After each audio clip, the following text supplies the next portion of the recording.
这是最好的时代，这是最坏的时代。狄更斯用如传之笔勾勒世间万象，他的语录道尽人性幽微，社会冷暖。通过本视频，让狄更斯的智慧如醍醐灌顶，直击你灵魂深处。这是最好的时代，也是最坏的时代。这是智慧的时代，也是愚蠢的时代。这是信仰的时代，也是怀疑的时代。这是光明的季节，也是黑暗的季节。这是希望的春天，也是绝望的冬天。我们什么都有，也什么都没有。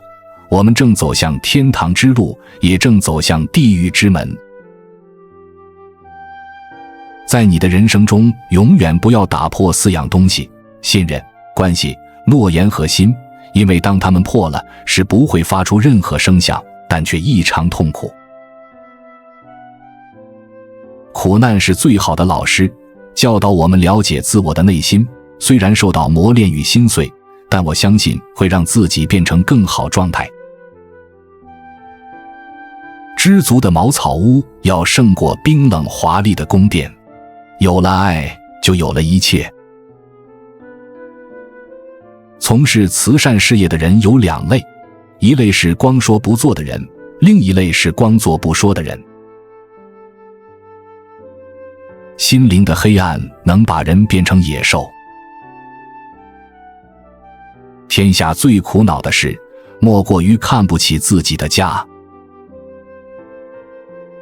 你不懂得金钱的价值，你的日子过得很苦，总有一天你会弄得筋疲力竭、贫病交迫的。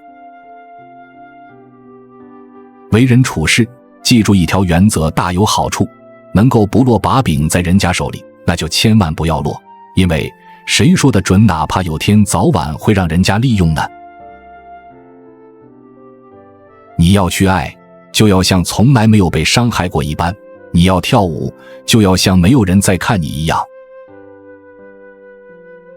极其单调的生活，能够使人丧失生存下去的兴趣与勇气。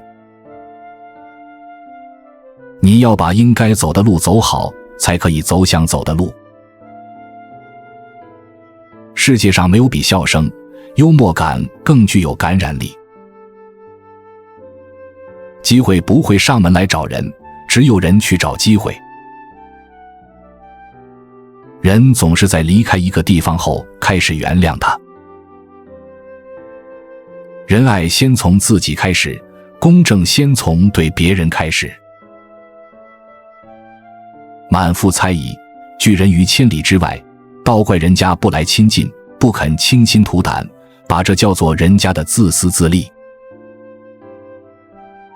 像牡蛎一样神秘、自给自足，而且孤独。很多善与恶总是混合在一起，相互影响。每个人都有属于自己的秘密，是别人无法理解的。对任何事情一知半解，就等于一无所知。傲慢的人最不能容忍的就是别人的傲慢。如果一个人自己具有某种品质，就具备对那种品质的鉴赏力。世界上形形色色的骗子，比起自己骗自己、自我欺骗的人来说，实在算不上一回事。最好的礼貌是不要多管闲事。